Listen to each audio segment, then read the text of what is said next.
علیہ السلام کو تکلیف دیتے تھے اور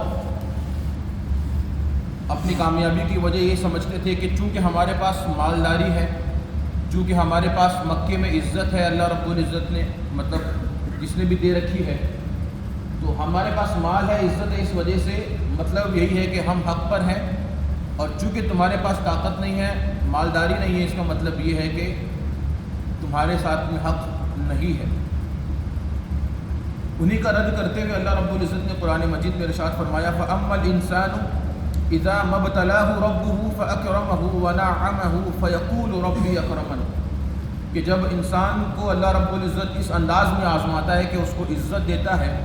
اور اس کو نعمتیں دیتا ہے،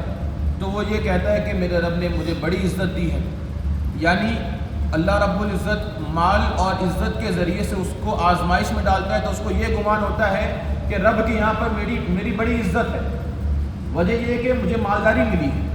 یعنی اپنی عزت کو مالداری پر ڈیپینڈ کر کے سوچتا ہے۔ وَأَمَّا إِذَا مَا ابْتَلَاهُ فَقَدَرَ عَلَيْهِ رِزْقَهُ فَيَقُولُ رَبِّي أَهَانَنِ، مگر جب اللہ رب العزت اس کو اس انداز میں آزماتا ہے کہ اس کی روزی تنگ کر دیتا ہے، تو وہ یہ کہتا ہے کہ اللہ رب العزت نے مجھے بڑا ذلیل کیا، میرے رب نے مجھے ذلیل کر دیا، خوار کر دیا۔ یعنی اب وہ اپنی اس آزمائش کو رب کی بارگاہ میں ذلیل ہونے کی وجہ سمجھنے لگ جاتا ہے کہ چونکہ اللہ نے مجھے روزی کم دی ہے، چونکہ میں غریب ہوں،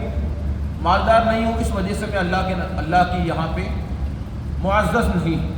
یہ ان لوگوں کا نظریہ تھا جو آقا کریم صلی اللہ تعالیٰ علیہ وسلم کے زمانے میں اہل ایمان نہیں تھے، اور آج کے اہل ایمان جو اہل ایمان نہیں ہیں ان کا بھی کہیں نہ کہیں نظریہ اپنی عزت اور اپنی ذلت کو لے کر یہی ہے کہ کامیابی اور عزت اسی میں ہے کہ آپ کے پاس بینک بیلنس اچھا ہو، اور اگر آپ کے پاس وہ نہیں ہے تو مطلب آپ کامیاب اور آپ عزت دار انسان نہیں ہو۔ مگر اہل ایمان کا معاملہ ایسا نہیں ہے، اہل ایمان کا معاملہ الگ ہے۔ اہل ایمان کے نزدیک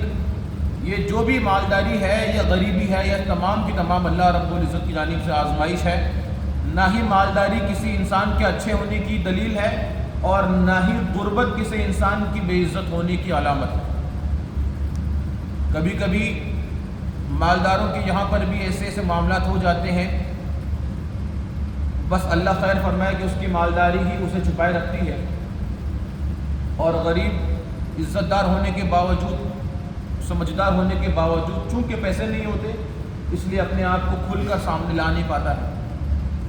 یہ فرق دنیا نے قائم کیا ہے، اللہ کے نزدیک اس کا کوئی فرق نہیں ہے کہ کس کے پاس مال ہے کس کے پاس نہیں ہے۔ اس کے نزدیک تقوی اہم ہے۔ جو خدا کی بارگاہ میں زیادہ ڈرنے والا ہوگا، پرہیز کرنے والا زیادہ ہوگا، خدا کے نزدیک معزز وہی ہوگا۔ تو ان کا یہ معاملہ تھا کہ روزی تنگ ہو جاتی تھی تو کہتے تھے فَيَقُولُ رَبِّي أَهَانَنِ، تو کہتے تھے کہ میرے رب نے مجھے ذلیل کر دیا۔ اب اللہ ان کی اصل ذلت کی طرف آ رہا ہے۔ اگر پہچاننا ہے اس چیز کو کہ خدا کے نزدیک اب تم ذلیل ہو یا نہیں ہو، تو کچھ چیزیں اللہ رب العزت یہاں پر بیان کر رہا ہے۔ یہ خاص کر ان لوگوں کے لیے، مگر عام سب کے لیے ہے کہ ان چیزوں کو دیکھ لو تو سمجھ میں آ جائے گا کہ اللہ کی بارگاہ میں عزت ہے یا ذلت ہے۔ کَلَّا بَلْ لَا تُكْرِمُونَ الْيَتِيمَ، تمہاری ذلت یوں ہی نہیں ہے بلکہ اس وجہ سے ہے کہ تم یتیموں کی عزت نہیں کرتے۔ اہل مکہ کے بارے میں بات کرتے ہیں، اس زمانے میں ہو یا آج کے زمانے میں ہو، اس زمانے میں تو یہ کافی معاملہ آگے بڑھا ہوا تھا کہ اگر کسی کے باپ کا انتقال ہو جائے، حقیقت میں یتیم وہی ہے کہ جس کے والد صاحب موجود نہ۔ اب ایسا ہوتا تھا کہ والد صاحب کے پاس مال بہت زیادہ ہے، والد کا انتقال ہو گیا، اب والد کے انتقال کے بعد میں اگر دادا موجود